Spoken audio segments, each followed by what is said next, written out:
বাংলাদেশ স্বাধীনতা যুদ্ধ করে ভাষার জন্য জীবন দিয়েছে, আন্তর্জাতিক মাতৃভাষা আমরা পেয়েছি নাকি?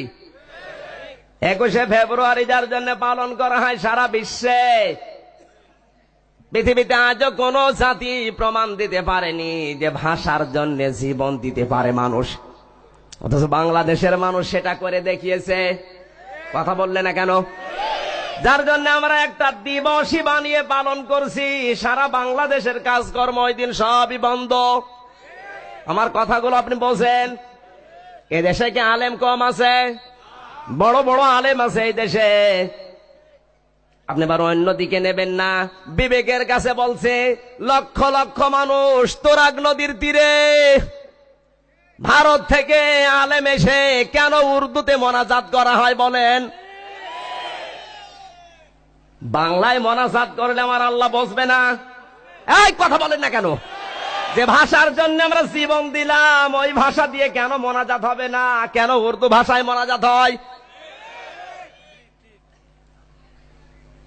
আপনি তাবলীগ করেন, নবীওয়ালা কাজ করেন, কোনো অসুবিধা নেই। কেন দিল্লি থেকে ভারত থেকে মাওলানা নিয়ে এসে মোনাজাত উর্দুতে করা লাগবে? বাংলাদেশে কি বড় বড় আলেম পাওয়া যায় না? বাংলা ভাষায় মোনাজাত করলে যদি আমার আল্লাহ না বসে তাহলে আমি উর্দুই করতাম। যে উর্দু ভাষা বিদায় করার জন্য আমরা জীবন দিয়েছি, কথা বলেন না কেন? সেই ভাষায় মোনাজাত হবে আর আমাদের মাতৃভাষায় মোনাজাত হয় না। এ সিটারি পেয়েছেন কোথায়? আমি যে চিন্তা করে দেখলাম উর্দু ভাষায় মোনাজাত করলে অনেকেই বসে না, কিন্তু বাংলায় যদি মোনাজাত করা হয় তখন বলা হবে হে আল্লাহ তুমি জালেমদের থেকে আমাদের বাঁচাও, আলেম ওলামা বাঁচাও, দেশটা বাঁচাও। তখনই অনেক জালেমের গায়ে লাগতে পারে, এই জন্যই মোনাজাত উর্দুই হয়। যা কিছু বলো অসুবিধা নেই, জালেমরা বুঝবে না।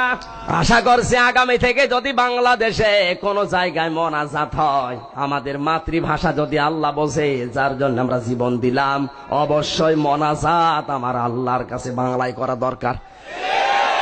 এই দাবির পক্ষে আপনারা নেই? আপনি রাগ করার বিষয় না এটা। কেন উর্দু মোনাজাত করবো আমরা? ও ভাষা কি আমাদের? কথা বলেন। বাংলাদেশে দল মত নির্বিশেষে যে ভাষার জন্য জীবন দিয়েছে, যে দিবস পালন করার জন্য সারা বিশ্বে ইতিহাস হয়ে আছে, পৃথিবীর কোন জাতি ভাষার জন্য জীবন দেয়নি, শুধু আমরা বাদে।